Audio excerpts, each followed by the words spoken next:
So guys, today we are going to start the next chapter, book 3 का chapter number 3, that is comparative and common size statement. बहुत ही easy chapter है, आपको इसमें कोई भी problem face करने को नहीं मिलेगी, बट इसकी प्रैक्टिस करनी बहुत ज़रूरी है क्योंकि इससे एक क्वेश्चन आता ही आता है। तो एक बात याद रखनी है, इस चैप्टर में से एक क्वेश्चन आएगा ही आएगा और दो भी आ सकते हैं इंक्लूडिंग थ्योरी। तो थ्योरी में इसकी आपको मैं पिक्स भेज दूंगा कि क्या क्या थ्योरी करनी है। उससे पहले इसका मतलब समझते हैं। सबसे पहले कंपैरेटिव पढ़ेंगे, देन बाद में कॉमन साइज पढ़ेंगे। तो बेसिकली ये जो चैप्टर है it is divided into 4 parts, ठीक है। Common size statements and comparative statements. तो उसको पढ़ना कैसे है, तो पहले हम दो कंपैरेटिव स्टेटमेंट्स पढ़ेंगे जिसके अंदर आपकी मिलेगी comparative balance sheet as well as comparative profit statement या P&L अकाउंट कह सकते हैं जिसको, P&L अकाउंट। और सेम टू सेम यहाँ पे भी एक बैलेंस शीट बनेगी एंड यहाँ पे एक P&L अकाउंट बनेगा, ठीक है। और अगर आपको पता हो according to accounting standard schedule 3, जो नया शेड्यूल है शेड्यूल 3, उसके अकॉर्डिंग जो आपकी हॉरिजॉन्टल बैलेंस शीट थी जिसमें आप लाइबिलिटीज इस साइड एंड एसेट्स इस साइड लिखते थे, वो नहीं होती, आपकी वर्टिकल बैलेंस शीट लिखी जाती है। तो सबसे पहले आप लोग को पता होना चाहिए कि वर्टिकल बैलेंस शीट कैसे बनती है, उसी के according comparative and common size statement बनती है। Now what is the meaning of comparative statement? Comparative statement एक ऐसी स्टेटमेंट बनती है जो पिछले साल के रिकॉर्ड्स, सारे एसेट्स, लाइबिलिटीज, प्रॉफिट, सेल्स वगैरह वगैरह, expenses and cost of goods sold, profit वगैरह वगैरह, पिछले साल की सारा आइटम्स को इस साल के आइटम से कंपेयर करने में हेल्प करता है। एक सिंपल स्टेटमेंट जो जिसमें पिछले साल का लेखा जोखा और इस साल का लेखा जोखा और दोनों में कितना बड़ा है, कितना कम हुआ है, कितना फ़र्क आया है दोनों में, वो डिस्क्राइब करती है। That is known as a comparative statement. तो सबसे पहले फॉर्मेट देखेंगे बैलेंस शीट का और उसी के अकॉर्डिंग हम क्वेश्चंस करना शुरू करेंगे। जो आपकी वर्टिकल बैलेंस शीट होती है वो कुछ इस तरह की होती है।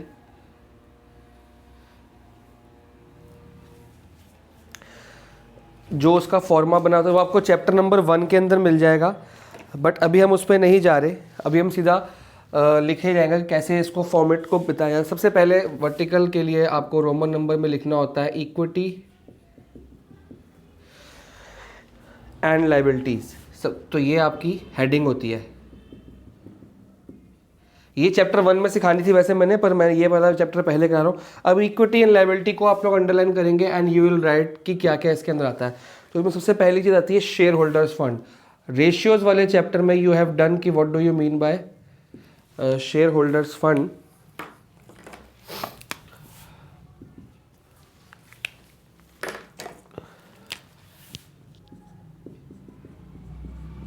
शेयर होल्डर फंड्स के अंदर क्या क्या आता है जी?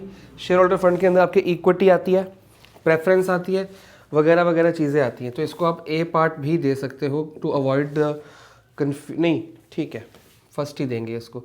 ये रोमन नंबर में फर्स्ट आ गया, ये आपका इसके अंदर आ गया। अब इसके अंदर आपके शेयर होल्डर फंड्स के अंदर सबसे पहले शेयर कैपिटल आएगी।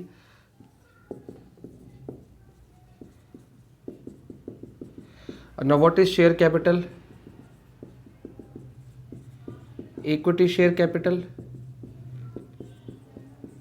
प्रेफरेंस शेयर कैपिटल, ये आपको बनाना है और लिखते रहो साथ साथ। और इसमें रिजर्व्स एंड सरप्लस आ जाएंगे जितने भी आपके होंगे, बट वो अलग हेडिंग में आएंगे। तो ये फॉर्मा आपने सीखना है और इसको याद भी करना है, क्योंकि ये पहले होता था कि लायबिलिटीज इस तरफ ऐसा इस तरफ, वो ईजी था, पर अब वो कहते हैं कि पूरा वर्टिकली शो करो, ठीक है। शेयर होल्डर फंड के अंदर आता है शेयर कैपिटल प्लस रिजर्व्स, ठीक है। तो शेयर कैपिटल लिख दो एक, फर्स्ट चीज़ ये। शेयर कैपिटल में क्या क्या आता है ये, और रिजर्व सरप्लस के अंदर accumulated profits, reserves and surplus आते हैं। इसके बाद नंबर 2 आती है आपकी, ये इक्विटी एंड लायबिलिटी हेडिंग होगी आपकी। Non current liability,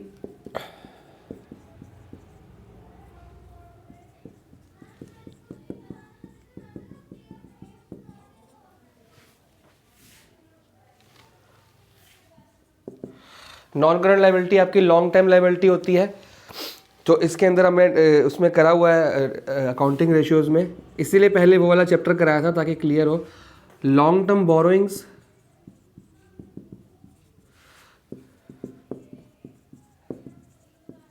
long term provisions, ठीक है जी। Long term borrowings and long term provision, ये सारी आपकी किसके अंदर आ गई, नॉन करंट लाइबिलिटी। तो शेयर होल्डर फंड में ये आइटम आती है, नॉन करंट लाइबिलिटी में ये, ठीक है। उसके बाद थर्ड है जी आपकी करंट लाइबिलिटी, सिंपल सी बात है,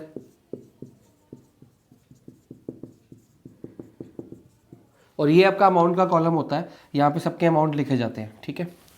तो करंट लाइबिलिटी को भी अंडरलाइन करेंगे। अब इसमें जितने भी आपके पार्ट्स आएंगे वो आप अपने आप से लिख सकते हैं, जितने भी current liability, for example short term borrowings, क्योंकि लॉन्ग टर्म बोरोइंग्स तो यहाँ पे आ गया ना, और मैंने आपको रेशियो वाले चैप्टर में मतलब बताया हुआ है, ये होता है 1 साल के अंदर अंदर जो रीपे करनी होती है, 1 साल से ज़्यादा में रीपे करेंगे। Trade payables, now what are trade payables, ratio वाले चैप्टर में बताया हुआ है। ट्रेड पेएबल्स का मतलब बिल पेएबल एंड क्रेडिटर्स, तो दोनों इसके अंदर ही निपट जाएंगे आपके। अदर करंट लाइबिलिटीज,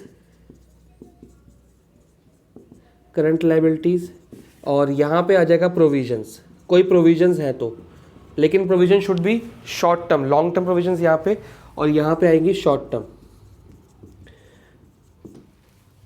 तो ये आपकी उस हिसाब से बनी है। तो this is the liability side of the balance sheet, इसको आप लोग नोट करिए। और इसी के नीचे बनेगी आपकी जो एसेट साइड है। तो पहले इतना नोट कर लिए, फिर मैं इसको रब कर दूंगा, और इसको फॉर्मेट को अपने नोट करना है, उस हिसाब से हम क्वेश्चन करेंगे। क्योंकि आप जब क्वेश्चन करेंगे हो सकता है आपको क्वेश्चन में करंट लायबिलिटी पहले दिया हो, तो ये नहीं कि आप पहले करंट लायबिलिटी लिख दो, हाँ जी लायबिलिटी साइड। अभी अब तक क्या करते थे, लायबिलिटीज इधर एसेट्स इधर, पहले करंट लायबिलिटी डाल दी, पहले कैपिटल आई डाल दी, पहले कुछ भी आया डाल दिया, ऐसे नहीं चलेगा। अब आपको फॉर्मेट के हिसाब से ही करना पड़ेगा। सबसे पहले शेयर होल्डर फंड डालने हैं आपने, सेकंड नंबर पे non current liability, third number पे करंट लायबिलिटी। ये 3 हेडिंग्स याद रखोगे, बाकी इसके अंदर आ जाएगा। हाँ, इसके अंदर आप ये सब चीज़ों को ऊपर नीचे कर सकते हो, ये ऊपर नीचे कर दो, ये ऊपर नीचे कर दो, कोई प्रॉब्लम नहीं है, but first second third should be sequence wise, ठीक है। Please note it down. इसी के नीचे बनेगा आपका एसेट साइड, ठीक है। तो ये आपकी बुक में बना भी हुआ है, according to new book it is on the page number 3.6, ठीक है। और जिनकी पुरानी बुक है वो भी चैप्टर, इस चैप्टर को खोलते रहेंगे, आपको एक कंपैरेटिव स्टेटमेंट का परफॉर्मा मिलेगा, फॉर्मेट मिलेगा, उसके अंदर आप देखें। फर्स्ट पार्ट हमने करा, दैट इज लायबिलिटीज। एक बात याद रखना है, बैलेंस शीट के अंदर सबसे पहले लायबिलिटीज, इक्विटी एंड लायबिलिटीज, ठीक है। इसका फर्स्ट पार्ट क्या आ गया, शेयर होल्डर्स फंड, उसके नीचे ए पार्ट, बी पार्ट वगैरह वगैरह। फिर second part non current liability, third part current liability, और इसका फिर यहाँ पे टोटल कर लिया जाता है, ठीक है। फिर इसी को और आगे बढ़ाया जाता है और यहाँ पे लिखा जाता है टोटल, और इसी को आगे और बढ़ाया जाएगा। ये जो फर्स्ट पार्ट था रोमन नंबर्स में, यहाँ पे सेकंड पार्ट्स आ जाएगा एसेट्स, जिसको हम यहाँ पे करने लगे हैं, ठीक है जी। ठीक है, तो ये आपको मैं साइड पे इसलिए लिख रहा हूँ छोटा छोटा, ताकि आपको पता चले कि हमने वो पार्ट मिटाया। उसके नीचे मतलब इतना पार्ट मैंने अभी बनाया था वो रब हो गया, एंड इसके नीचे ही एक ही बैलेंस शीट में एक ही जगह पे सब कुछ कॉन्टिन्यूएशन में आएगा। नाउ एसेट्स में आपकी 2 हेडिंग्स आएंगी, the first is non current assets and second is current assets. तो मतलब यहाँ पे मैं बता दूँ, नॉन करंट एसेट्स उसके नीचे समान, और दूसरा है करंट एसेट्स, सिंपल सी बात। Non current liability, current liability, non current assets, यहाँ पे शेयर होल्डर फंड अलग से आ जाएगा। तो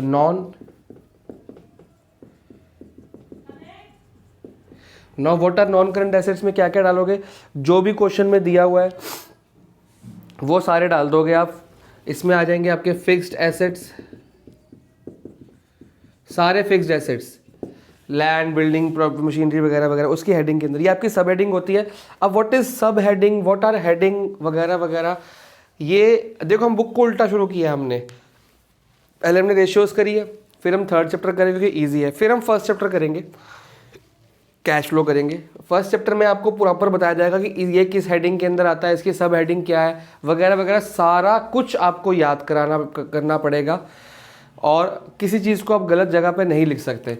तो और उसके क्वेश्चंस भी आते हैं, मान लो क्वेश्चन पूछ लेगा प्रोविजन, शॉर्ट टर्म प्रोविजन किस सब हेडिंग में आएगी, तो आप लिखोगे शॉर्ट टर्म प्रोविजन जो है करंट लायबिलिटी की सब हेडिंग के अंदर। देखो मेन हेडिंग ये है, फिर सब हेडिंग आ जाएगी आपकी, तो करंट लायबिलिटी की हेडिंग के अंदर आएगी। Now this is the main heading, non current asset, sub heading क्या होगी, फिक्स्ड एसेट, और फिक्स्ड एसेट के अंदर क्या आएगा आपका, tangible asset.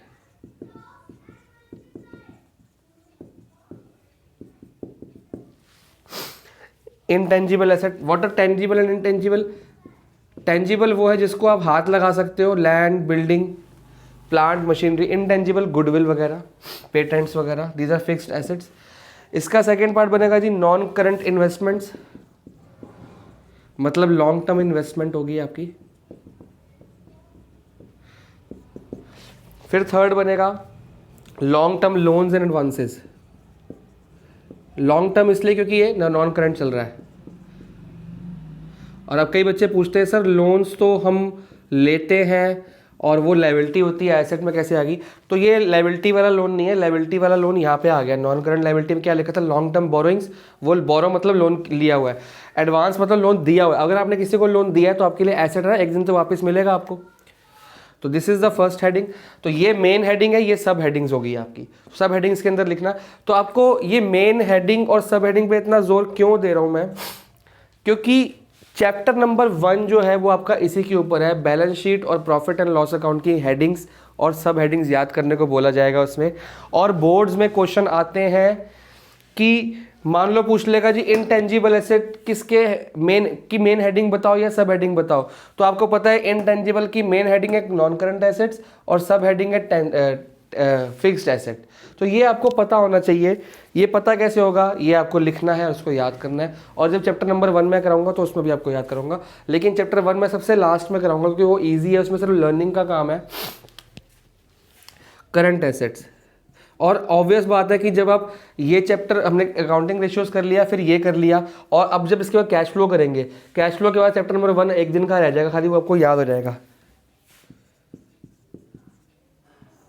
This is your main heading.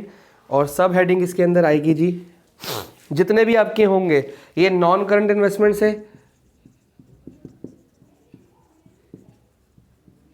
क्योंकि ये मैं इंट्रो इसलिए दे रहा हूं क्योंकि चैप्टर नंबर 1 का भी काफी सारा काम यहाँ पे कवर अप हो जाएगा। इन्वेंट्रीज, स्टॉक जिसको कहते हैं। अच्छा, उसमें आपका वो आया था ट्रेड पेएबल्स, तो इसमें आएगा ट्रेड रिसीवेबल्स। और बाकी एक्सेट्रा एक्सेट्रा आ जाएगा अदर करंट एसेट्स। तो मैं सारे डिटेल में लिखने से अच्छा आपके अदर करंट एसेट्स आ जाएंगे। और इसकी कोई सीक्वेंस की वो ज़रूरत नहीं कि ऊपर नीचे कर लो, कोई दिक्कत नहीं है। इसमें भी ऊपर नीचे कर लो, कोई दिक्कत नहीं है।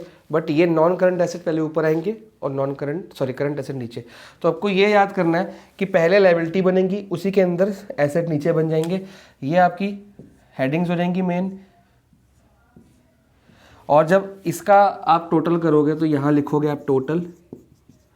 ये वाला टोटल आपके ये वाले टोटल के क्या होना चाहिए?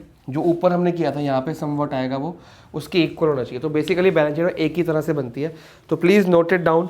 फटाफट से हम इसके बाद क्वेश्चन स्टार्ट करेंगे डायरेक्टली, और उसका फॉर्मेट मैं आपको बना के दिखाऊंगा। Now this is illustration number 1 according to new book, और जिनकी पुरानी है वो भी देख ले ध्यान से। अब इसमें क्वेश्चन में गिवन है आपको 2 साल दिए हुए हैं, तो आपको क्या निकालनी है? Comparative balance sheet. ना what is comparative balance sheet? Comparative balance sheet वो बैलेंस शीट जो होती है जो इस साल बनती है, इस साल के एंड में। फॉर एग्जांपल 20 का साल चला, 20 के साल के एंड में बनेगी 31 मार्च 2020, और पिछले साल की एंट्री से कंपेयर करने का मतलब होता है कंपैरेटिव बैलेंस शीट। तो सबसे पहले इसमें हेडिंग्स डालेंगे। पर्टिकुलर्स, देखो इसमें accounts, we are studying accounts, तो आपकी format is the most important thing, ठीक है। फिर यहाँ पे जो आता है प्रीवियस ईयर आता है, जो कि आपका दिया है 31 मार्च 2019, और ये आ गया 31 मार्च 2020। तो अगर अपने फॉर्मेट नोट करना है तो यू कैन राइट, यहाँ पे आपका प्रीवियस ईयर आता है और यहाँ पे आपका करंट ईयर आता है। सी ईयर और प्रीवियस ईयर मतलब पी ईयर मतलब प्रीवियस ईयर, सी ईयर मतलब करंट ईयर, ठीक है जी। और यहाँ पे हम लिखते हैं एब्सोल्यूट चेंज,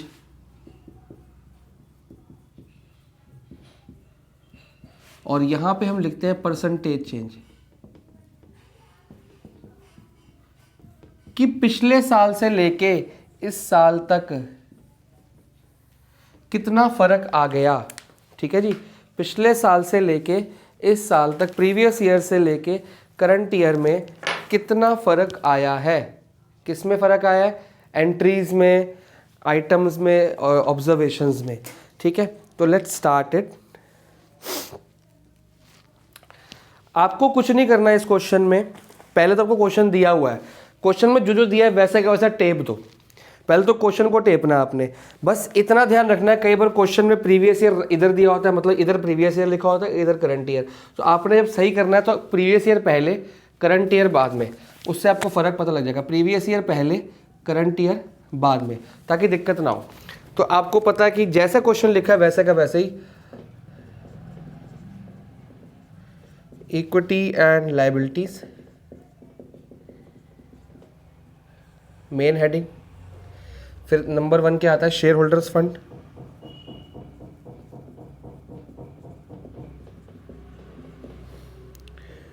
ठीक है, और इसके नीचे आपको दिया हुआ है शेयर, इसको अंडरलाइन करेंगे, शेयर कैपिटल।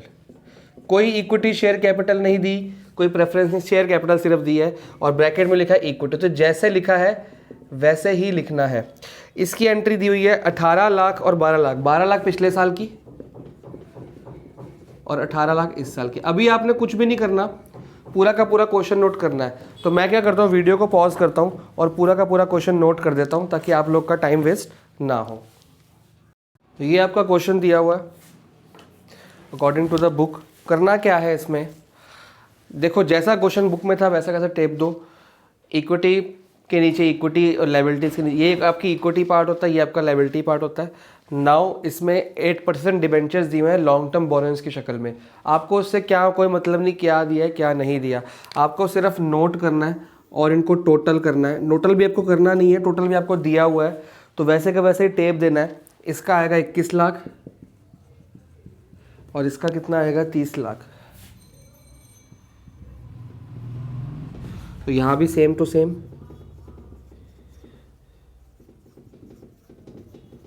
ठीक है, अब इसको किया कैसे जाए। Now what is the formula to make the absolute change. Absolute change कुछ भी नहीं होता, करंट ईयर से प्रीवियस ईयर को माइनस कर दो। 18 लाख में से 12 लाख माइनस किया, कितना आ गया 6 लाख। ये तो क्वेश्चन है ना आपका, इतना पोर्शन तो आपका क्वेश्चन में दिया हुआ है, सेम टू सेम टेप दिया। यहाँ पे ये दो जो आपके कॉलम्स हैं, these columns are your solution. तो यहाँ पे फॉर्मूला लिख लो, एब्सोल्यूट चेंज निकालने का फॉर्मूला क्या है, current year minus previous year. ठीक है जी, करंट ईयर की आइटम माइनस प्रीवियस ईयर की आइटम। तो ये आ गया 6 लाख। ये थोड़ा सा मार्क का ठीक नहीं है। 6 लाख में से 6 लाख गया नील, क्योंकि कोई फर्क ही नहीं है इसमें। ठीक है, 6 लाख में से 3 लाख गया 3 लाख। और अगर किसी जगह ऐसी आइटम हो कि ये वाली छोटी हो तो आप माइनस में लिखेंगे, बेसिकली उसको ब्रैकेट लगाया जाता है। और 30 लाख में इसका भी करना है जी। 30 लाख में से 21 लाख गया 9 लाख। ठीक है, उसके बाद 18 में से 15 3 लाख, 10 में से 5 2 में से 1 लाख, 30 में से 21 9 लाख। तो ये 9 लाख और ये 9 लाख तो सेम ही आएगा। मैं ये कह रहा था बाई चांस ये 15 है और ये आपको दिया होता 12, तो 12 माइनस, आपने फॉर्मूला चेंज नहीं करना, करंट माइनस प्रीवियस ही करना है। तो करंट माइनस प्रीवियस 15, तो यहाँ पे आप ब्रैकेट लगा देंगे, दैट मीन्स कि ये नेगेटिव वैल्यू है। ठीक है, अभी फिलहाल इसको जैसा क्वेश्चन है वैसे ही रहने देते हैं। Now this is the formula of absolute change. आधा क्वेश्चन खत्म हो गया। तो ये फ्री फंड के 4 मार्क्स हैं आपके। परसेंटेज का फॉर्मूला आप लोग लिख लो कि ये जो आपका डिफरेंस है, ये डिफरेंस है ना इन दोनों का, करंट ईयर माइनस प्रीवियस, ये डिफरेंस आया, ये जो डिफरेंस आया अपॉन प्रीवियस ईयर इनटू 100, ये आपने फॉर्मूला लिखना है बेटा। Difference upon previous year into 100, मतलब कि अगर ये डिफरेंस कितना आया, 6 लाख रुपए डिफरेंस आया, इसमें से ये माइनस किया 6 लाख रुपए आ गया, अपॉन प्रीवियस ईयर की आइटम इंटू 100, कितना आ जाएगा 1/2, 50% आ जाएगा। ठीक है, और ये आंसर जो आपका होगा ये इन परसेंटेज होता है। परसेंटेज इनको यहाँ पे परसेंटेज लिखेंगे तो यहाँ 50 लिखेंगे, परसेंट नहीं लिखेंगे, 50 आ गया। ठीक है, ये 0 है, 0 अपॉन 6 लाख इंटू 100, तो 0 ही आएगा। ठीक है। 3 lakh 3 lakh upon 3 lakh 3 lakh upon 3 lakh into 100, तो ये पूरा का पूरा कट गया तो 100% आ गया, ठीक है। फिर अब यहाँ पे इसका टोटल मत करने बैठ जाना कि ये ना 100 और 50 कर दो ना, आपको यही करना है 9 लाख अपॉन 21 लाख इंटू 100, तो इसका जो आपका आंसर आएगा 42.86 आएगा। तो एक चीज़ आपने देखनी है कि इसका टोटल और ये मैच नहीं करता, तो कोई दिक्कत वाली बात नहीं है। फिर ये 3 lakh upon 15, 3 lakh upon 15 into 100, 520%, ठीक है। तो कई चीज़ें आप ओरली निकाल लेना और कई चीज़ें आपको निकालनी पड़ेगी। 5 अपॉन 5 100%,